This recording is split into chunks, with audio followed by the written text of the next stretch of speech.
Shamaa akkam nagaa jirtu ani Yoobsan Abeetii Yoobsan Arguu YouTube channel like share subscribe gochuu hin dagatina. Egaa har'a immoo saayinsii waliigalaa kutaa torbaffaa kutaa tokkoffaa kan jedhuun jalqabachaa jechuudha. Yoo isinitti tole like share subscribe gochuu hin dagatinaan dhaamsa goote sababni isaa namoota biraa akka inni gahuu fi namoonni irraa waa barachuu danda'anis akka isaan arguu danda'aniif like share comment gochuu hin dagatinaan isin. Egaa saayinsii wal simataa kutaa torbaffaa gaafa ilaallu saayinsii wal simataa wantoota baay'ee kan of keessaa qabuu fi haalota adda addaatiin kan ilaalamudha jechuudha.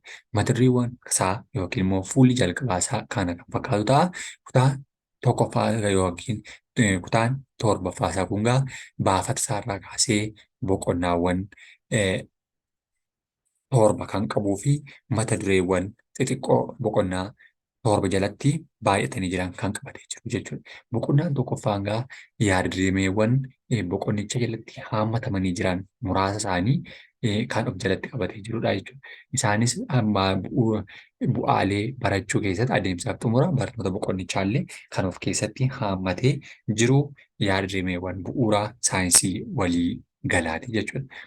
Inni gaa jalqaba irratti seensa gaafa ilaallu uumama saayinsii yookiin dameewwan isaa ga'umsa barachuu yoo xiqqaate gonfatamuu qaban kan of keessatti qabatuu fi hiika saayinsii jedhu kan of keessatti qabatee jiru saayinsii waliigalaati jechuudha.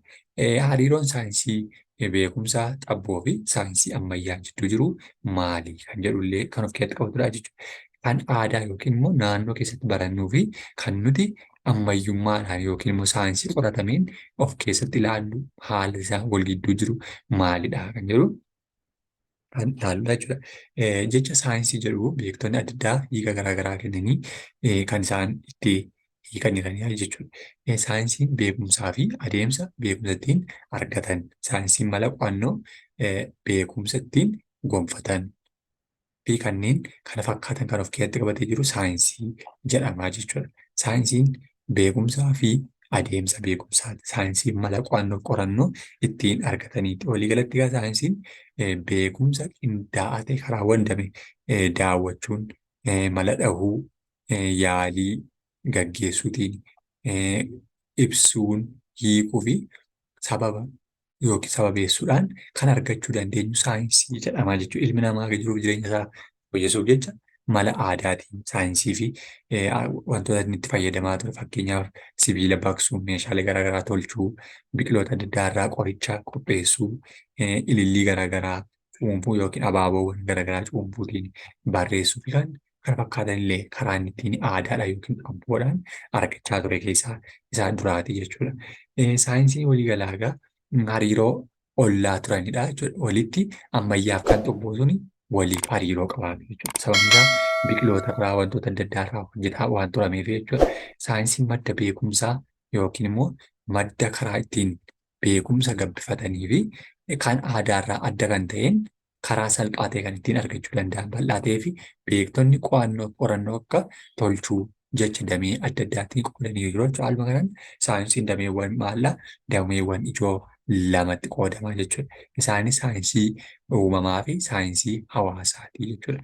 Saayinsii uumamaa warreen jedhaman saayinsiin uumamaa damee saayinsii waa'ee ta'iiwwanii yookiin immoo daawwatamoo uumamaa kan hubachiisu saayinsii uumamaa jedhama jechuudha. Saayinsiin uumamaa egaa kan ibsuu danda'u yookiin immoo ibsuu fi tilmaamuu dandeessu yookiin immoo waan kanadha jennee nuti tilmaamuu dandeenyu maallaa saayinsii uumamaati jechuudha. Saayinsiin uumamaa dameewwan hedduu kan of keessatti qabatudha. Isaan keessaa immoo damee baayoloojii uumama keessatti kan qabatu, keemistirii fi fiiziksii of keessatti qabatee kan jiru saayinsii damee uumamaati jechuudha. Saayinsii damee uumamaa kana keessatti immoo baayoloojiin damee maaliiti? Damee qorannoo yookiin immoo damee wantoota saayinsii uumamaa ta'ee wantoota lubbuu qabeeyyii ta'an kan qo'achuu danda'u immoo baayoloojiidha jechuudha. Baayoloojiin damee saayinsii uumamaa ta'ee waa'ee wantoota lubbuu qabeeyyii ta'an kan qo'atu baayoloojii. Keemistiriin immoo damee saayinsii uumamaa ta'ee waa'ee caasaa amalootaaf jijjiiramoota maatarii kan ta'an kan qo'atu immoo keemistiriidha jechuudha. Fiiziksiin damee saayinsii uumamaa ta'ee waa'ee sochii humnaa fi annisaa maatarii kan qo'atu yookiin taatee humni yookiin annisaan tokko waan tokko irratti dalagamuu kan qo'atu fiiziksiidha jechuudha.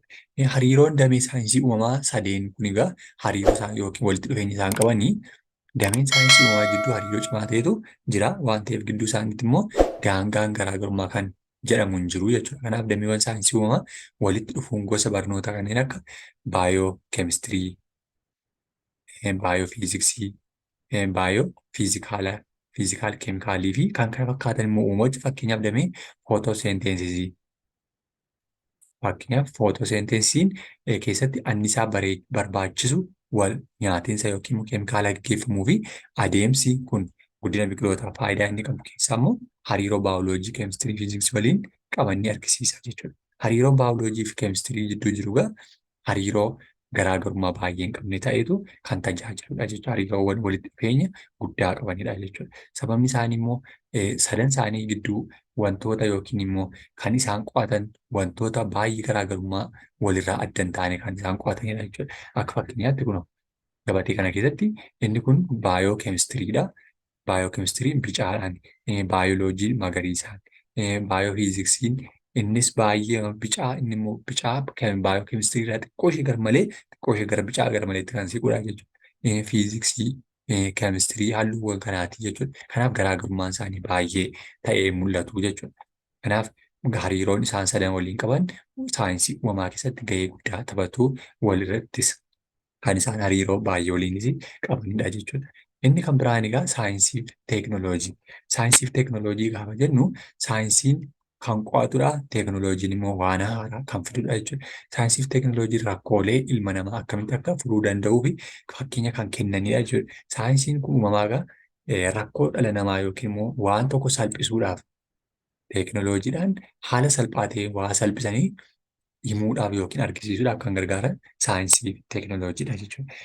Isaanis immoo argannoowwan saayinsawaa ta'anii hojiitti hiikuuf hojiirra oolchuudhaaf kan baay'ee saffisiisu. Beekumsi saayinsii teekinooloojii rakkoowwan garaagaraa dhala namaa yeroo adda addaa ture haala argamsiisuun jireenyi fooyya'aa fi dhufeef taasisee jira jechuudha. Saayinsii teekinooloojii addunyaa haala salphaa ta'een wal quunnamsiisuuf kanneen akka bilbilaatiin, geejibaatiin, tajaajila intarneetii, tajaajila maxxansaa garaagaraa fi kana fakkaatan kan walitti dafee dhiyeessu saayinsii teekinooloojii jechuudha.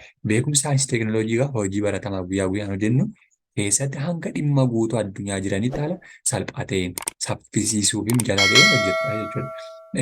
Dabalataanis immoo amantaa keessatti illee amantaa ittiin barsiisuuf, barmaatilee boodatti kan ittiin hambisuuf, duudhaalee, aadaa, safuu ittiin barsiisuuf, ilaalcha namoota hawaasaa sirreessanii qajeelchuu, dandeettii murtee sirrii kennuu fi kanneen kana fakkaatan illee ni saffisiisa jechuudha. Faayidaawwan saayinsii teekinooloojii keessaa inni warri gurguddoon gumaacha beekumsa saayinsii fi teekinooloojii gama qonnaan qabu keessaa beekumsa saayinsii fi teekinooloojii qonnaa keessatti faayidaa inni qabu keessaa inni tokko gahee albuudonni guddina biqilootaa keessatti qaban hubachuuf nama barbaachisa jechuudha. Albuudni tokko biqiloota akkamiidhaaf yeroo akkamii barbaachisa? Biqilaan saffisaan guddachuudhaaf albuuda maalii dafee barbaachisa? Gabbachuudhaaf albuuda akkamii nu barbaachisa kan jedhuuf illee haala salphaa ta'een teekinooloojii fayyadamnee beekuuf nu gargaara jechuudha. Gosoota biyyeellee qorannee ittiin beekuuf nu gargaara. Albuudonni oomisha qonnaa dabaluuf keemikaalota kanneen akka xaa'oo, farra aramaa fi farra ilbiisota. Xaa'oo yeroo akkam nu barbaachisa? Yeroo akkamitti naquun nu fayyada? Farra aramaa, farra ilbiisota yeroo kam fayyadamuu qabna isa jedhuuf illee sirriitti nu fayyada jechuudha. Barmaatilee qonnaa boodatti hafuu kanneen dhiqama biyyee hambisuuf, gochaalee qonnaa gaarii hin taane asii ol qotuu yookiin karaa lolaadhaaf mala lolaa ittiin hir'isuu dandeenyu illee mala asii ol qotuurra dalga qotuu fayyadamnee haala ittiin jijjiirama qonnaallee fooyyessuu dandeenyu nu barsiisa. Orgaanizimoota caalaatti fedhii namaaf oolan adeemsa filatanii diqaalessuu oomishuuf gargaara.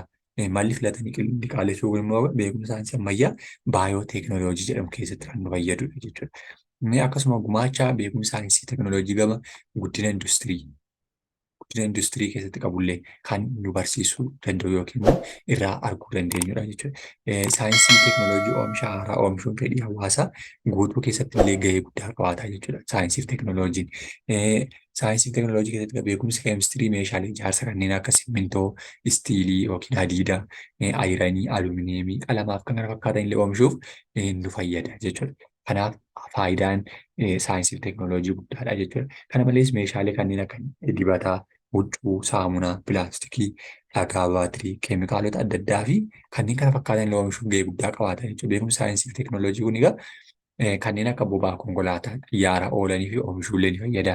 Kana malees meeshaalee bu'uura industirii kanneen bilbila, kompiitara, televezyiinii kanneen biroollee maaltu oomishuu danda'a? Teekinooloojiidha jechuudha. Kanaaf gaheen teekinooloojiin saayinsii qabullee guddaadha jechuudha. Akka fakkeenyaatti warreen kun warreen warshaalee yookiin immoo ijaarsa adda addaaf oolanii warshaawwan adda addaa yeroo isaan hojiirra jiraniif sibiilota as keessa jiran kanneen warshaattiin hojjetaniif kanneen aara karaa ittiin baasan illee kan ittiin tolchan kuni faayidaa teekinooloojiiti jechuudha. Faayidaa kanaaf kan oolanidha jechuudha. Sadaffaan gumaachatti beekumsi saayinsii fi teekinooloojii gara gama fayyaan yookiin immoo fayyaa dhala namaa fi akkasuma fayyaa bineeldota beeyladootaa irratti qabullee akkasuma gahee guddaa taphataa jechuudha. Tooftaalee dhukkuba adda baasu karaalee daddarbina dhukkubootaa maloota qo'achuuf to'achuullee kan beekumsi saayinsii fi teekinooloojii sababoota dhukkuboota garaagaraa addaan baasuuf mala ittisa isaanii beekuuf akaakuu qorichaa dhukkuba wallaanamuuf barbaachisan.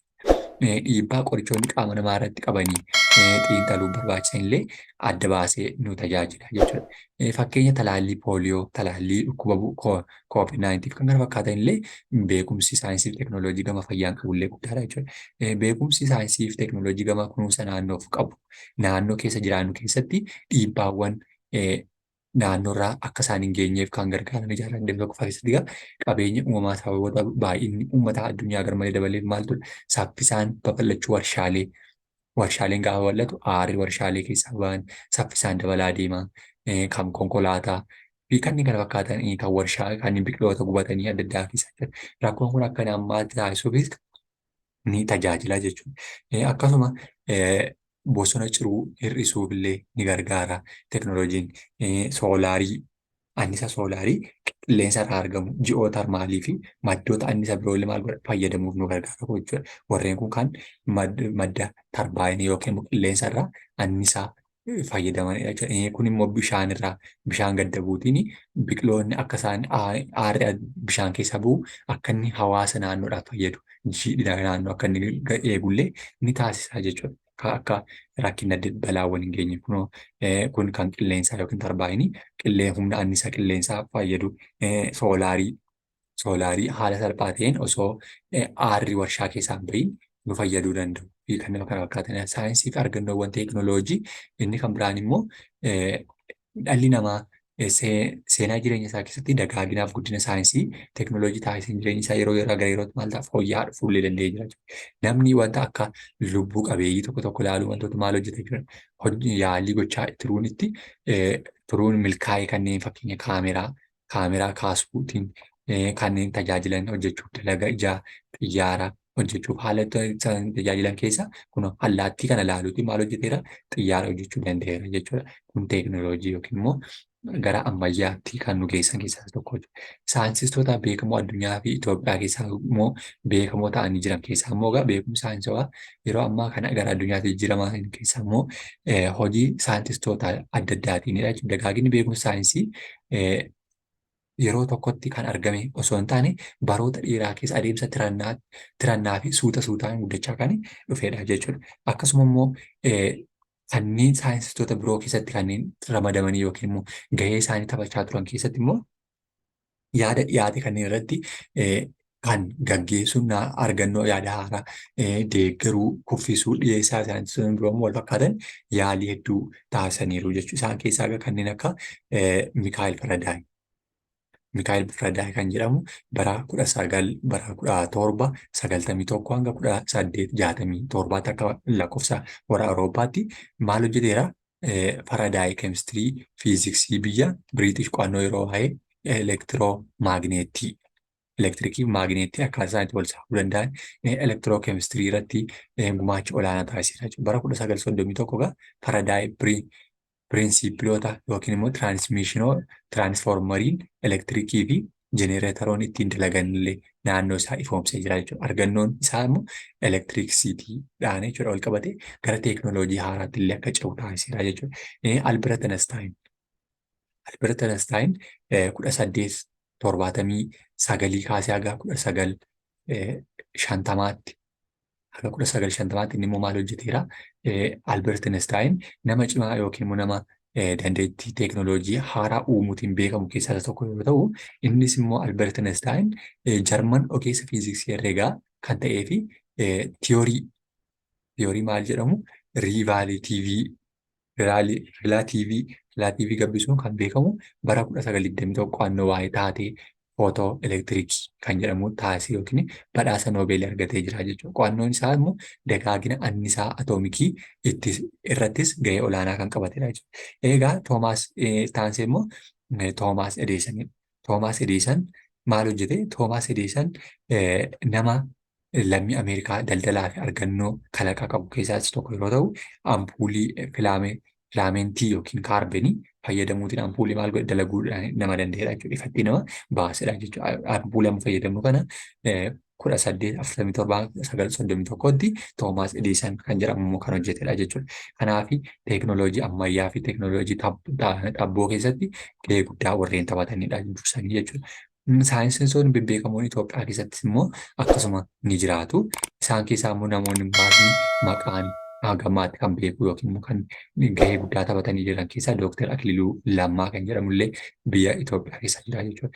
Dooktar Akililuu Lammaa saayintistii beekamoo Itoophiyaa keessaa tokko yoo ta'u, qo'annoo 1964 taasisee maal argate?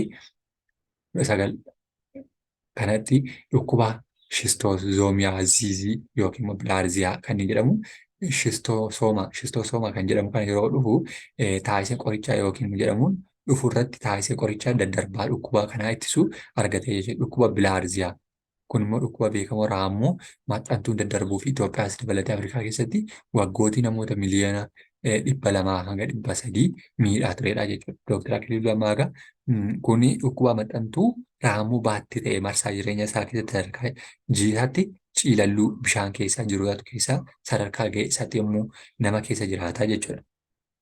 Aga ga'e isaatti yookiin aga guddatutti nama garaa namaa keessa kan jiraachuu danda'u ta'e Dooktar Akililuun dhibeen kun Itoophiyaa naannoo Tigraay Adawaatti namoota hedduu irratti miidhaa qaqqabsiisee waan tureef qo'annoo achi deemee wayitaa irratti turetti uummanni sun maalidha?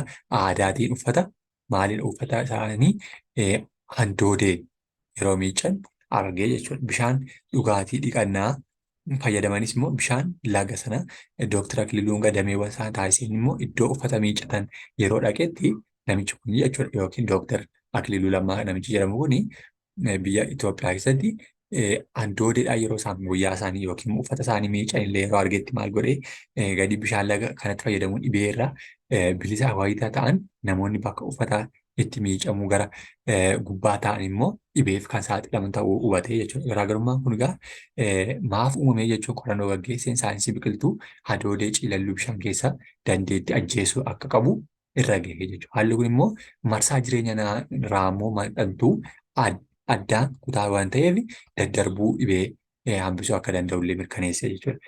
Egaa inni kan biraan immoo Piroofeesar Gabbisaa Ejjitaati. Piroofeesar Gabbisaa Ejjitaa immoo nama maal hojjetedha? Naannoo saayinsisti beekamoo Itoophiyaa keessaa tokkoffaa yeroo ta'u, innis akkuma Akililuu Lammaa kanatti saayintistii beekamaadha. Umurii ijoollummaatiin kan inni dhalatee godina Shawaa Lixaattidha. Umurii ijoollummaa isaatti immoo barumsa kutaa fageenyota 30 kiiloomeetira ta'uu miilaan deddeebi'aa barachuu kan nama jalqabedha.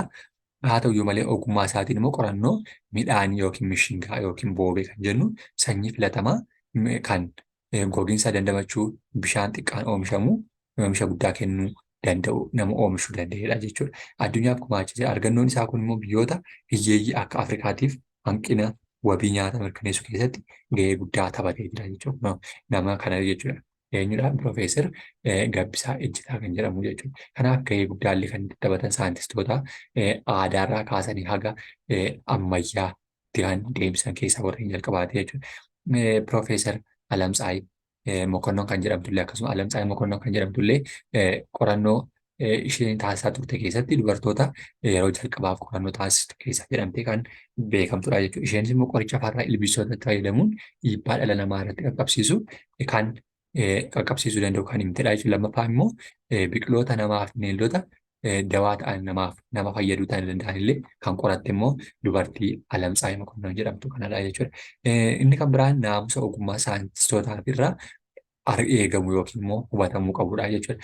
Saayintistoonni yookiin beektonni qorannoo kana gaggeessanii ogummaa akkamiitu isaanirraa eegama yookiin naamusa akkamiitu isaanirraa naamusa ogummaa saayintistoota irraa eegamu kanneen jedhaman egaa naamusni yookiin ogummaan tokko naamusa hin qabu taanaani gaarii waan hin taaneef naamusa inni qabu keessaa inni tokko egaa saayintistiin tokko yeroo qorannoo adda addaa namarratti ta'e bineensota irratti gaggeessu ogummaa irraa eegamutu jiru jechuudha. Isaan keessaa inni tokko of eeggannoo barbaachisaa ta'e nama yookiin bineensa yaalii irratti gaggeessuuf gochuu hojii isaatiif amanamaa iftoomina kan qabuu fi itti gaafatamummaa kan fudhatu ta'uu qorannoo booda firii argamu ilaalchisee haqa yookiin dhugaa jiru kan kaa'u ta'uu qaba malee kan loogii yookiin immoo fedhii isaa ibsuuf qofa lafa kaa'u ta'uu hin qabu.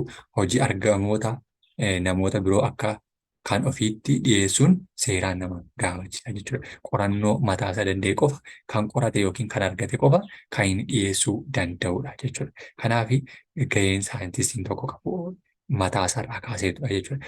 Inni kan biraan egaa meeshaalee beekamoo yookiin immoo meeshaalee itti fayyadamuu qabamudha jechuudha. Meeshaalee beekamoo nama yaalii faayidaalee isaanii seerota of eeggannoo fi deemsota manneen yaalii saayinsii keessa gochuu qabnu yookiin immoo keessatti beekuu adeemsaaf xumura barnootaa mata duree kana keessa seerota of eeggannoo mana yaalii keessaa ni ibsina. Isaan keessaa egaa muraasa isaanii yoo ilaalle meeshaalee mana yaalii beekamoo kanneen jedhamanii keessaa tokko meeshaa ittiin yaaliin gaggeeffamu yookiin wantoota keemikaala ta'an yookiin walitti makaman eeggannoo nuti taasisnu jechuudha. Meeshaaleen inni nuti jennu meeshaaleen mana yaalii saayinsii keessatti fayyadaman maal fa'a faayidaan isaanii yoo kanneen jedhudha jechuudha. Fakkeenyaaf warreen kun kanneen akka fakkeenyaaf mooyyee jedhamu yookiin immoo gabaabbatee waan ittiin keemikaalota yookiin immoo baalawwan ittiin cacabalannu jechuudha. Mooyyee fi tumaa wantoota jajjaboo bulleessuuf nu tajaajila jechuudha. Pilaastikii yookiin pilaastikii taliila dhimbiibbaa yookiin distileeshinii argamuuf yookiin maal gochuu itti naquuf kan nu gargaaranidha jechuudha. Warri kun immoo kanneen kana fakkaatanii fi meeshaalee mana yaalii keessatti itti fayyadamnu keessaa warra duraati jechuudha. Akkasuma dhullee kan jedhamtu yookiin calaltuu kan ittiin akka waa lafatti namni yookiin qodaa barbaannetti nu namuu fi itti naquu dandeenyu ittiin calallullee nu gargaaraa jirti jechuudha. Dhullee dhangala'oon adda addaa meeshaa tokkorraa meeshaa biraatti dabarsuuf kan gargaaran mala dhimbiibbaatiin makoo dhangala'oo fi jajjaboo dhangala'oo keessatti ittiin bulbulan illee dhiiluuf kan nu fayyadu. Akkasuma ujummoo yaalii yookiin eegdootawwan xixiqqootti qabachuuf gargaaran wantoota as keessa galchinee haala salphaa ta'een keessaa fuunee itti fayyadamuudhaaf kanneen nu gargaaran. Akkasuma safartuu bikarii kanneen jedhamtu bikarii meeshaalee wal nyaatiinsi keemikaala keessatti gaggeeffamu kanneen ittiin liitirii meeqa yookiin seentii leetirii meeqa ta'an kan ittiin safarru jechuudha. Maayikirooskooppii wantoota ijaan hin mul'anne guddisee argisiisuuf wanti nuuf gargaaruu fi akkasuma yeroo mana yaalaa adda addaa kan argamu jechuudha. Maayikirooskooppii kan fakkaatan meeshaalee mana yaalii keessatti of eeggannoo taasifamaniifidha jechuudha. Akkasuma peetirii diishii kan jedhamu baakteeriyaan kan keessatti horsiifamu meeshaa kana taati jechuudha. Isheen immoo meeshaan kun meeshaa raammolee yookiin immoo baakteeriyaawwan adda addaa keessatti horsiifamanii yaaliidhaaf dhiyaatanii jechuudha kun. Akkasuma madaala hangaa riijenereetorootaa fi wantoota biroo safaruuf gargaaranii jechuudha. Waan ittiin safarru. Akkasuma siliindarii safaraa qabee dhangala'oo safaruuf kanneen gargaaran illee kun siliindarii adda addaa jirti jechuudha. Siliindariitti naqnee kan nuti ittiin safarru illee meeshaa eeggannoo mana yaalii keessaa isaan tokkodha jechuudha. Warreen kan biraan wantoota naannoo argaman irraa meeshaalee mana yaalii hojjechuun immoo akka danda'amu jechuudha. Isaan kunis guutummaa guutuu ta'uu baatus wantoota naannoo keenya irra jiran irraa meeshaalee yaalii hojjechuu hin dandeenya. Faayidaa baay'ee qaban isaanis dandeettii kalaquu gabbisuu baasii xiqqaa ta'een waa hojjenneetti gargaaramuu barumsa qabatama taasisuuf kan fakkaatan mana yaalii yookiin mana barnootaa keessatti kan nuti kalaqnee itti tajaajilamuu dandeenyu keessa warreen duraati jechuudha. Gochaawwan yookiin immoo gochaawwan gaafa hojjechuuf jennullee meeshaawwan nuti qopheeffachuu qabnu kanneen kana fakkaatan keessatti jechuudha. Adeemsotaa fi seerota of eeggannoo manneen yaalii saayinsii keessaa saayinsii fi aadaa keessatti harkaan hojjenne manneen saayinsii yaalii keessatti garuu of eeggannoo guddaa gaafata jechuudha. Sababni isaas of eeggannoo waliinii fi dhuunfaan mana yaalii saayinsii keessatti taasifamuu qabu keessaa of eeggannoon inni guddaan tokko maalidha? Yaaliin saayinsii keessatti yaaliin hojjetamu of eeggannoo gahaa kan hin taasifamne yoo ta'e balaa adda addaatu quunnamuu danda'a jechuudha. Balaawwan uumamuu danda'an keessaa immoo hambisuuf immoo of eeggannoo guddaa of taasisuun gaariidha jechuudha. Sababni isaa keemikaalotatu walitti makama waan ta'eef asiidii, beezii wanneen jedhamantu walitti makama waan ta'eef jechuudha. Isaan of eeggannoo guddaa taasisuun dirqamadha jechuudha. Of eeggannoon taasisuun taanaan balaa qaqqabsiisuu danda'a waan ta'eef jechuudha. Inni kan biraan of eeggannoowwan naamusaa mana yaalii keessatti taasifamuu qaban keessa muraasa isaanii gaafa ilaallu ajaja barsiisaan kennu hordofuu naamusa barattoota yaalii taasisaa taanaan hordofii namni jalqaban qajeelchaa jiru yookiin barsiisaan qajeelchaa jiru waanta inni nuun jedhe ajaja barsiisaa kennu hordofuu eeyyama barsiisaan ala yookiin mana yaalii seenuun dhiisuu bakka yaalii nama nu geessee sana amma inni nu ajaju seenaa yoo malee seenuu dhiisuu ajajaan ala waan kamiyyuu mana yaalii keessaa tuttuquu dhiisuu, mana yaalii keessatti jeequu fi taphachuun dhorkaa meeshaalee walii irratti caban ariitiidhaan gabaasuu, teessoo mana yaalii keessaa asii fi achi sochoosuu dhiisuu. Sababni isaa keemikaalonni walitti bu'anii cabuu danda'u waan ta'eef. Mana yaalii keessatti bilbila haasa'uun dhorkaadha. Meeshaalee elektirikaalaa naannoo bishaan jirutti hin fayyadamuun harki kee jiidha yoo ta'e meeshaalee elektirikaa fayyadamuu dhiisuu keemikaalonni summii ta'an kamiyyuu gogaa kee akka hin tuqne of eeggannoo gochuu lababoo yookiin waaduu yookiin baasanii dungoo yookiin kibriitaan uumamuun gochaalee raawwachuun ni danda'ama. Rifeensa mataa hidhachuu, uffata haguuggachuu, bishaan asiidii irratti naquu dhiisuu, mana yaalii keessatti dhuguu yookiin nyaachuu, tamboo xuuxuu wantoota garaagaraa dhandhamuun inni hin danda'amu jechuudha. Sababni isaa keemikaala keessa jira waan ta'eef jechuudha. Akkasuma mana yaalii keessatti keemikaalota summaa'uu fi abidda qabsiisan garaagaraa abiddatti maal gochuu siqsuu dhiisuu yookiin itti butuu dhiisuun dhorkamaa jechuudha. Mana yaalii keessatti kophaa yaalii gochuun dhorkaadha. Gareedhaan yoo ta'e malee balaa yoo mudate hatattamaan namni nu bukkee jiraachuu kan waan ta'eef qaruuraa keemikaala qabu gara afaan isaatti gadi qaba jedhanii ilaaluu dhiisuu. Keemikaalota urkaa'oo ta'an bananii dhiisuu qilleensa takka hin dabalamne wantoota akka madda annisaatti fayyadamni bananii dhiisuun illee dhorkaadha jechuudha. Sababni isaa balaa geessisuu waan danda'uuf jechuudha. Meeshaalee of eeggannoo dhuunfaa fi mallattoolee balaa ittisuu danda'an immoo meeshaalee akka uffannaa warreen kana jechuudha. Uffata laaboraatoorii keessatti qaamarraa ittisuu danda'an golga jechuudha. Kan harkaa kanneen laphee irratti godhannu kanneen mana keessatti achi keessatti fayyadamu sun jechuudha. Kanneen kana gilaabota yookiin pilaastika harkaa godhachuu gilaabota yookiin pilaastika harkaa godhanii irra taanan haga tokko balaawwan mudachuu danda'a maal gochuu danda'a pirooteekti nurraa gochuu waan danda'uuf jechuudha warreen kun jechuudha. Kun harka keenya shaffannee jira jechuudha. Qabduuwwan kanneen akka maqasii jedhamu kun qabduuwwan tokko fayyadamuu qabduuwwan kanaan wantoota jijjiidhaa yookiin immoo wantoota jajjaboo ta'an wantoota ho'aa ta'an ittiin qabuudhaaf kan nu gargaaru kun warreen kana fayyadamuun dirqama keenyadha jechuudha. Kanaaf saamunaa yommuu yaalii xumurru maal gochuudha? Harka keenya saamunaadhaan dhiqachuu yookiin meeshaa ittiin qaqqabaallu sana saamunaadhaan bareechinee miiccinee bakka isaaf malu ol kaa'uu. Golga ijaa yookiin manazarii ishee jennu yookiin immoo wanta ija keenya akka miine nu deeggaru sana golga kanaa godhachuu. Golga ijaa irraa balaa ittisu godhachuu. Maaskii afaanii fi funyaanii akka afaan keenyaa funyaan keenya keemikaalonni illee godhachuu akkasuma dhaamsituu boba'aa ibiddaa balaa ibiddaa yookiin illee kan ittiin dhaamsuu dandeenyu yookiin kan waan oksijiniidhaan guutame kana qabaachuu bira warreen kun maloota ittisa balaa mana keemikaalaa yookiin immoo balaa ittisa mana yaalii keessatti nu mudachuu danda'an wantoota boba'uu danda'an kan ittiin ittisan keemikaalonni mallattoo kan ofirraa qaban salphaatti abidda uumuu waan ta'eef naannoo abiddarraa fageessuun barbaachisaadha.